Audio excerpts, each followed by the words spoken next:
Wardrobe for the Bass Tour Anglers podcast provided by Koppel Outfitters. Go have an adventure. Visit them online at www.koppeloutfitters.com and on social media at Koppel Outfitters.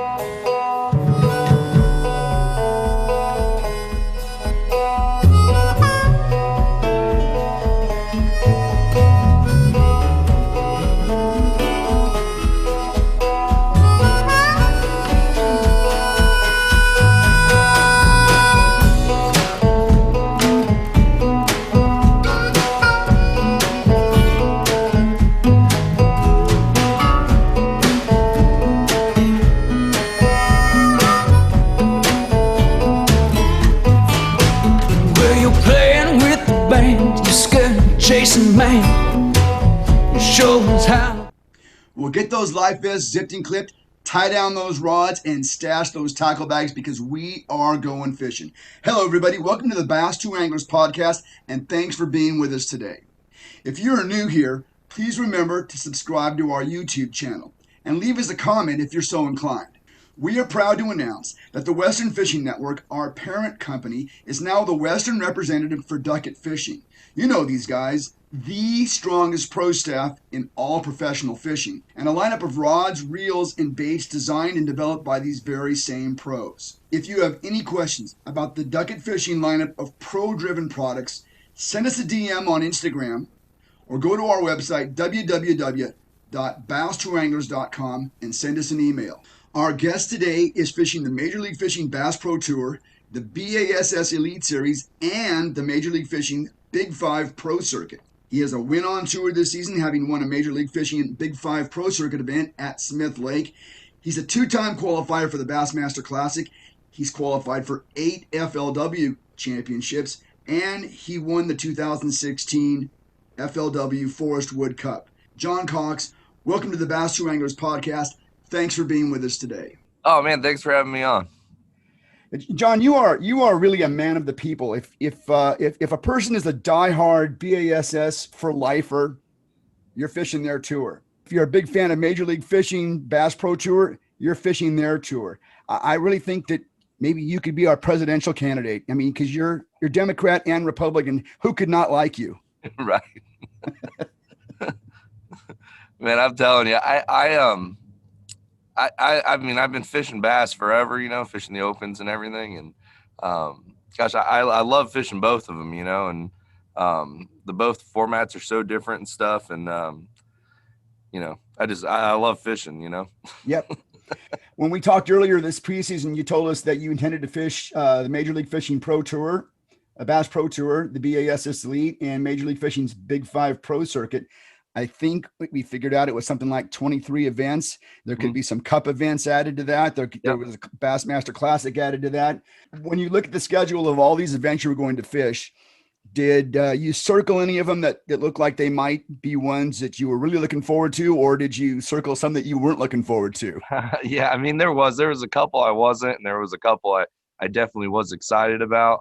I mean, honestly, after going to so many of these places, I had high hopes for all of them, and the Smith Lake one really stuck out because I've been so close there in the past, and I was really looking forward to that one, and to actually pull off a win in that one was, it was incredible. It was an awesome way to start the season off. And, man, I was looking forward, mostly looking forward to this northern swing, get back at the smallmouth. I had really good success the last couple smallmouth events last year.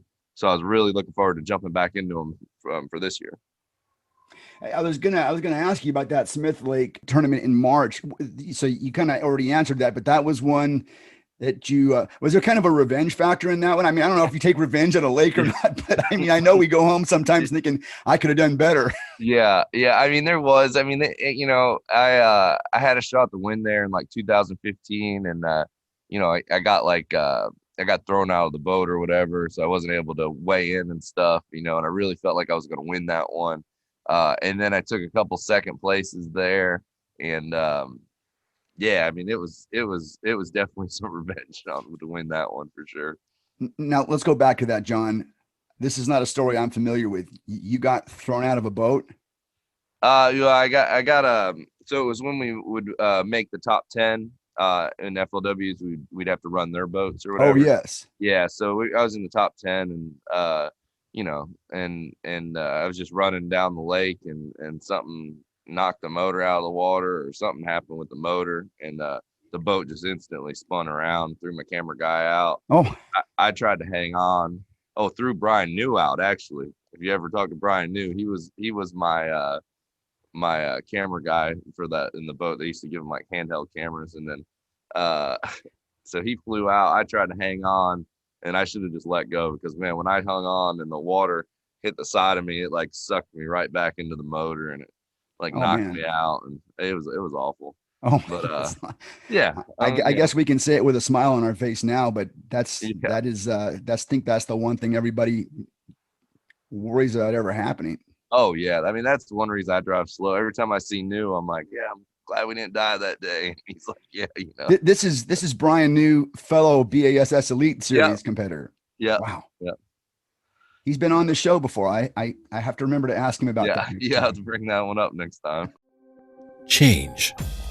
It's inevitable. To improve, you must adapt. The sport is evolving. A paradigm shift is a fundamental change of basic concepts. Don't get left behind. Introducing Paradigm. Paradigm Reels by Duckett Fishing. Pro-driven. We are talking to John Cox. He is fishing 3 major tours this year and doing quite well on them. I wanted to ask you about these tours. Each of these tours has a unique format. And, I think they're all really, really cool, but they all required various types of strategy. How do you approach an event that is a every fish counts event, as opposed to, say, the best 5 fish? I think the last 2 weeks have been really, really good examples of how both of these formats play out. The Major League Fishing event on the St. Lawrence, and then at Champlain last week, same kind of fish, but different strategies, huh? Oh yeah, it's definitely two different games, and I'm still learning the Major League Fishing thing, and trying to figure it out. But like, seems like you go for more bites. But man, I'm telling you, those big ones add up quick too in the Major League Fishing. So I'm still trying to figure that out better. But man, it's a ton of fun. It's a different change than from what we've done all the years. Go catch 5 big ones. And it's exciting. It's fast paced. There's no time. There's no time to sit down and retie. You already have to have everything ready, and because the other guys have it figured out. They're so efficient now that they're making more casts. They're catching more fish. I was trying to figure out how some of the guys were catching 50 fish in the 8 hours, because I mean, when it takes you 4 to 5 minutes to reel the fish in, I mean, you're having to catch them every uh, 5 to 10 minutes. So, Yeah, I think we figured out that Wheeler caught his fish on the championship day like 1 fish every 12 minutes or something like yeah, that. yeah. I mean, Ridiculous. that is crazy. But it's so much fun. I'm really enjoying learning it, and trying to become better at it. But man, also the 5 fish, just like last week at Champlain, that was it's just what we've done forever, and it's so much fun. You go after, you chase those 5 big ones, and you know, it's maybe not as fast paced. I don't have to. I can retie and sit down and do all that, but man, it is fun, catching those 5 too. So it is. I don't have a preference. I love doing both. I really love mixing them up throughout the year. I'm hoping maybe we can see more of that in the years to come. Some of the guys, because I'm sure a lot of the guys want to do both too, and so I don't know. We'll see. Well, guys like me who have a lot of time to sit around and analyze results and things like that, it was interesting because if you go back 2 weeks to the St. Lawrence, if you can get in any lake, if you can get on a 3-pound group of fish, and it's a big group of fish, and you can just keep catching them and catching them. That's great. But last week, I think we figured out on day one, if you had a 3-pound average, you were in 80th place. Yeah. Oh yeah. And so you can't catch 3-pounders in that kind of an event. Right. And Champlain was if you caught one that was fat, you were good. If you caught two that were fat, you were doing really good. And if it was hard because all the fish were like the same size, and like you couldn't tell. You'd have to weigh them all. Yeah. And but I mean, it is. But I mean, some of them guys have it figured out. Some of them guys that were back in the top again, that were always in the top. I'm always in that middle range, like when I do well there, So it's really weird. I don't have Champlain figured out to like how those guys consistently catch those bigger stringers, So it's pretty neat to see some of the same guys, catch them. So there is something to it. So when we talked in the preseason, we talked about all these events and how there would be might be some scheduling conflicts. I mean, at one point you were talking about maybe fishing 2 events in the same week. I don't know if it ever actually worked out that way for you, but how did those conflicts play out this year? Did moving the Classic throw a monkey wrench in anything for you? Yeah, I mean, moving the Classic. So the way it was set up, we were going to knock all of Texas out in one go. With Classic at the original date, and then they moved it, and it threw it off a little bit. We had to do a lot of driving through the night. I think to get to the Classic, I think I missed all the practice except the Wednesday, and then we drove through the night, got there, fished the Classic, and then took off, I guess, Saturday night of the Classic, drove all the way through the night to the Potomac and jumped into the pro circuit. I think I got like 8 hours into practice for the pro circuit, but it was it's played out really well. I've actually the ones where I think I had 2 tournaments in 9 days maybe or something. Yeah. Those worked out.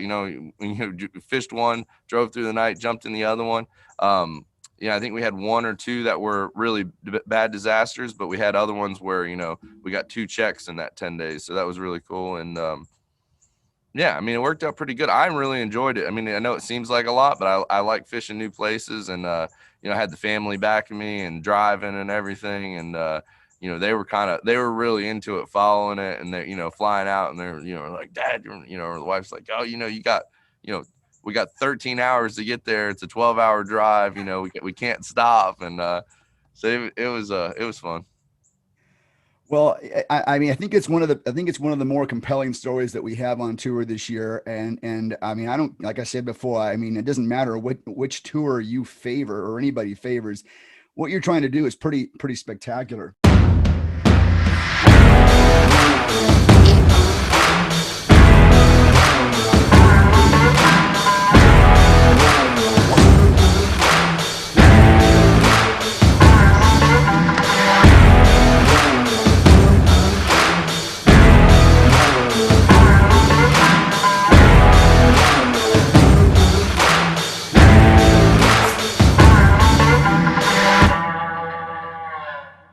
We're talking to John Cox. He is fishing everything this year, and even then some, I suppose. John, by now the bass fishing world knows about your disqualification from the final BASS Elite Series event at the St. Lawrence River, which occurred because you were involved in a Major League Fishing event at the same time within that 30-day period. Can you take us through how all that came about, and maybe talk about, were appeals made, were permissions asked for? How did that all come about? We really didn't know what at the beginning of the season, what was going to happen, with COVID. We didn't even know if we were going to go to New York. So it was really up in the air, what was going to happen, until pretty close to tournament time. And, I couldn't see skipping an event, hoping that the next event was going to go well, and I was really looking forward to that Major League Fishing one there. And, Bass, they had to, they're running a business. They have to, they have to make rules, and they have to stand by them and stuff. And I was just hoping that there was some way to, that we were going to be able to work around that, since it was 2 pro tournaments, it was, I had, same amount as money invested in both of them. And it was funny. I tried to stay from Encina to the dam, which was only like a 3-4 mile stretch of river.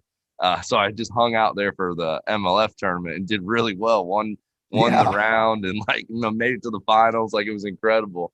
And I was hoping this week when we went out of Waddington, maybe they would just let me go out of Waddington and make a left and go down to Ogdensburg or, somewhere I've never been. So, but it's whatever. I'm getting to hang out with the family, and we're so close.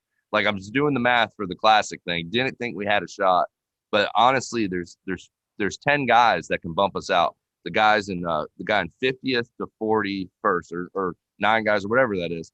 And so like I'm really like watching it today and tomorrow, because I mean, like, if those 10 guys don't bump me out, if they have a rough tournament, man, we'll make it in. So. And that event also is going to be one of those events where micro ounces are going to matter, because I've been watching this morning, man.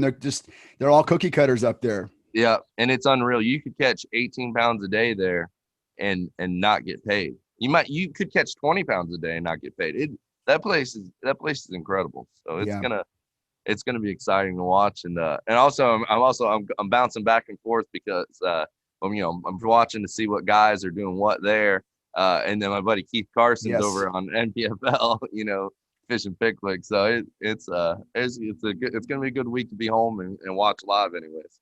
I think what we need to do when things calm down is maybe bring you and Keith on at the same time and do a little revisit to the history you guys have, because that's a good story. Oh yeah, that'd be cool.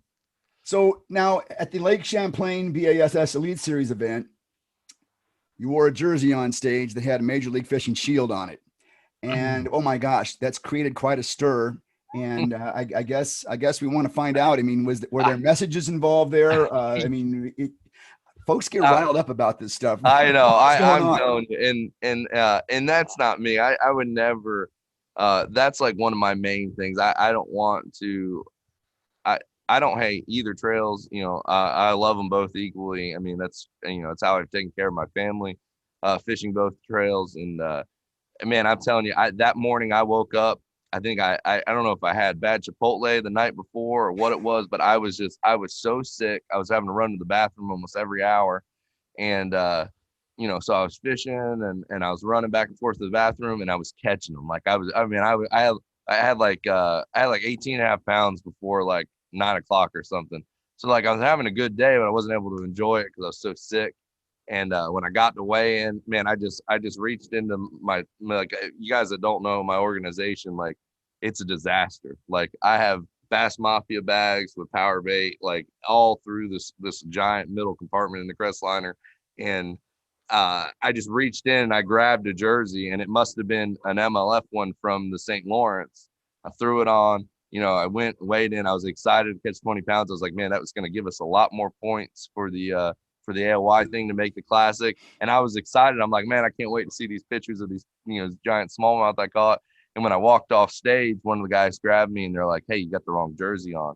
And I was like, there ain't no way, because I cracking my wife all the time for wearing the wrong one, of the kids. I'm like, guys, we're not at that, and I could not believe when I looked down and saw that I had my MLF jersey on. I wanted to throw up. I was sick to my stomach, and I was just like, catching the 20 pounds that day just went away. And like, then you asked my wife, I was like, I didn't want to go eat or nothing. I just, went back, put it on the trailer, and, I called Bruce and, I told him, that it was on accident. Like it was not, I'm not that guy. I'm not going to go. And, I understand they disqualified me and stuff, but I mean, that's just what they had to do. And, so I was really, really embarrassed about it, to be honest with you. And, but they fined me and stuff. And, I understand. I went and sent it in the other morning, and, yeah, so things are good. It was an honest mistake, but, so it was no sour grapes. It was no. It was no message to anybody. It was just. Even some of my buddies were like, man, that I wouldn't even thought. And I'm like, guys, that's not me. I'm not trying to send it. I want to fish, I want to fish the elite ones next year too. So I don't know, I don't know what's going to happen. I'm hoping maybe all this, maybe everybody will kind of get along, and we'll be able to fish some of them. Well, that leads me to my next question. And your plan is to return to the elites next year. I mean, I would like to. I mean, I really enjoy MLF, and I plan on fishing that again. I'm hoping. I'm just gonna see what the schedule. I mean, the year actually went really well. I mean, a lot of people think it was, from the outside, it might have looked a little crazy, and it might have been a little bit at some points. We were talking about it a lot, and we feel like it went really well, and I'd really look forward to being able to do it again. You're going to fish whatever your schedule allows you to fish. Is that what we can say? Yeah, that's really what I wanted. I mean, I want to have that shot to win 10 grand every go, to have that opportunity to make, because you can't control a win. You can try so hard to win and never win. And, the wins just have to, everything has to line up. The weather has to come, even like that last MLF event, the Wheeler one. It was awful to say, but when I went out that morning, looking at the weather, I knew I needed to really change it up, but I didn't, but I knew, like, in my heart, I knew that it wasn't the sunny, calm conditions that I really wanted to be able to excel that day. And, that's what has to happen. Everything has to come together for you to win. So I feel like it's just, it's not controllable, but it's more manageable to shoot for 10 grand every time. And then if you win, great, but in the 10 grand, if you go every other weekend or every weekend, I mean, it adds up, So I'm guessing that when you look at your schedule next year and you look at the BASS Elite Series events and you look at the Major League Fishing Pro Circuit events and the Bass Pro Tour events, as long as there are no 30-day overlap, things like that, you're in there. Yeah, I think so. And I'm really hoping, maybe they'll be cool with it. Like, maybe they'll see that, I mean, if everybody acknowledges that they're, that us anglers have 5 grand in these tournaments, maybe they'll be more open with bending some of those rules for the 30-day thing, Well, I mean, as a fan, I would love to see everybody doing what you're doing, but I know not everybody's John Cox. In fact, I think that's something that I've actually used in several of my podcasts when we talk about guys fishing multiple events. Hey, not everybody's John Cox, No, but it is cool. It is cool to see guys fish multiple events and multiple tours and things like that. In the old days, we used to see quite a bit of that. FLW, right. BASS, there were probably 20, 25 guys that would go out and do both. And it was really fun to watch guys go head to head with guys from other tours. Right. Yeah. And I mean, and I know there's a lot of the other guys that, would do it in a heartbeat, so I don't know. So we'll see. Maybe next year, maybe we'll see a little more of it. Koppel Outfitters wants you to go have an adventure now. Koppel Outfitters specializes in adventure gear. Anything you need for getting outside, Koppel Outfitters has it and more. Go have an adventure now. We're talking to John Cox, and of course, everybody, he is a man of the people. He fishes your favorite tour. No matter what your favorite tour is, he fishes it and has quite a bit of success out there. Now we can get to the really important stuff, John. You are currently sitting in 4th place for the Bass 2 Anglers Podcast Angler of the Year Championship. Nice. This does not pay any money, I have but it's a pretty nice trophy. Right. Maybe someday we'll have some money to give you. Nice. But the top spot is within reach. How many events do you have left this season? Are you going to jump into any Toyota Series or Opens or anything like that? I honestly was going to jump into that Toyota Series that was this week. On Champlain, but after the weigh-in and wearing the wrong jersey and everything, I really considered maybe resting. so I backed it up and jumped on the plane and came home. So I probably won't fish any Toyota Series this year. But I think I have a pro circuit on the St. Lawrence in 2 weeks, Champlain MLF, and then St. Clair MLF. So I got 3 smallmouth events to finish the year out. It came really close to winning St. Clair for the Bass Elite last year. Yeah. So I'm really excited about finishing the year off with those 3. So it's another one of those revenge factor lakes, huh? It is there. Just any of the small. I just feel I mean, I don't know if I'm just getting lucky or if it's the max scent or figured something out or what, but even like at Champlain, I largemouth fished for 2 days and caught 17 pounds each day. And third day, I'm like, I'm just gonna go smallmouth fishing. It's gonna be fun. And then I catch like 20 something pounds of smallmouth, and it's like, gosh, maybe the smallmouth are just liking me right now. So I'm excited to see how the next ones go. Hey, speaking of max scent, I'm glad you brought that up because where do you get this stuff? Every Oh, shop I walk into, there's none. It's I, because guys like you are getting first shots at all this stuff. yeah, no. So we actually can't get it from Berkeley even. Like they're out of it, and I mean everybody's buying it. As soon as it hits Stack Warehouse, it's gone. Yeah. Just it's got. So I found a small tackle store. I was fishing Lake Saranac up there in the Adirondacks in New York, and If you I say found the a small. guy's name, he's gonna get blitzed. I don't even remember the name of it, but we were trying to find food there in the city, and there's not many places to eat, and there's only like 10 or 12 shops, and we walk in, and it was a bait store, and she's like, well, why don't you see if they have any of your max scent stuff? I'm like, babe, they're not gonna have it. It's all. I walked in, and they had about 10 bags of hit worms, and Oh they had my about gosh. 10 bags of generals, and I wiped them out. When I put them on the counter, all the kids in there, or all the guys looked at me, and they were like, really?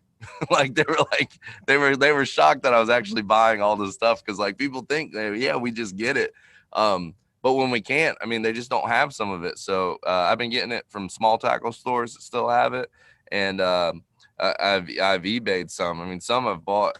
I think I paid $30 for 2 packs of flatworms a few months ago. So I mean, it's just um, Wow. it's hard to get it. I think we're going to get it all under control and get everything out, hopefully before the season's over. But if not, everybody, better stock up for next year. I know there's a black market for swim baits, but I didn't realize there was a black market Yeah. for Berkeley. Well, that was my out. If the tournaments went so bad and I didn't do any good, I was like, well, at least I got a lot of this max scent I could throw on the internet. No, I'm just kidding.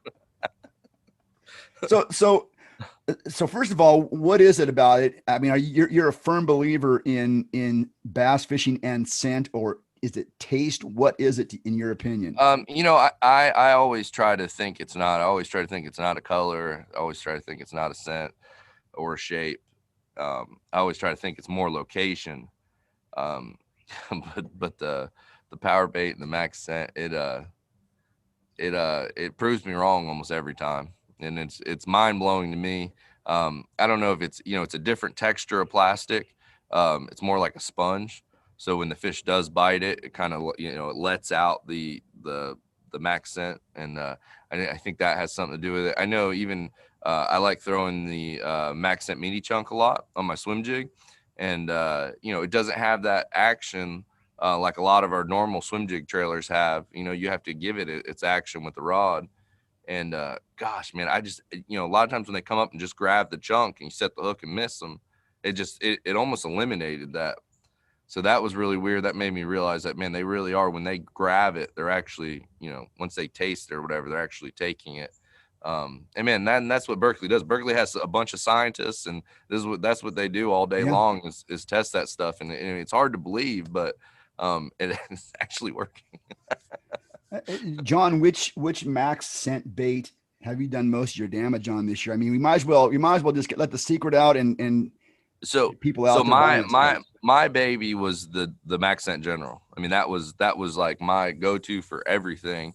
Um and I mean, it's still like I still really, I mean, I throw it all the time. But like the other day I was running out of I didn't have many black flatworms or whatever it was. I didn't have many left, and I had those hit worms, and so I started throwing the hit worms on the St. Lawrence. And man, I'm telling you, that worm, I mean, it catches them. And then I took it the next level, and I was like, well, let me take the Magnum hit worm and hook it like I hooked the General. And man, I've been killing them on that too. I mean, it's I'm still learning a lot of it, and that's the thing. I mean, you just go out and try it, and I'm learning a lot. I mean, but it's hard to beat that General. That General, in all the sizes. Like I never even imagined that's the size of the General. I'm like, man, they're not going to care if it's 6, 5, 4 inch. They're going to eat whatever one. But man, them fish, they get to where they get on certain ones, depending on what they're feeding on. And Yeah, it's pretty cool. I'm starting to learn a lot of that too. So it's just taking it to a whole nother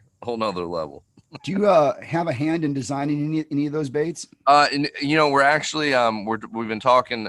I'm hoping once the season's over, I'm hoping to go up to where they where all the scientists are working on stuff, and I'm hoping to actually maybe come out with something.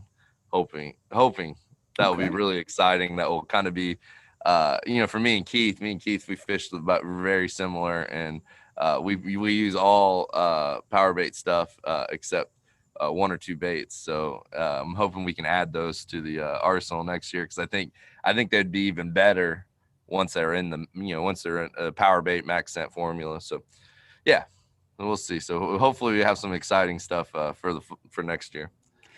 Well, John, you're a good sport coming on with us this week. I know that if you could, you'd be up there fishing the Elite Series event right now. But I appreciate you letting us tell your story, and good luck to you. We'll be watching the rest of the season.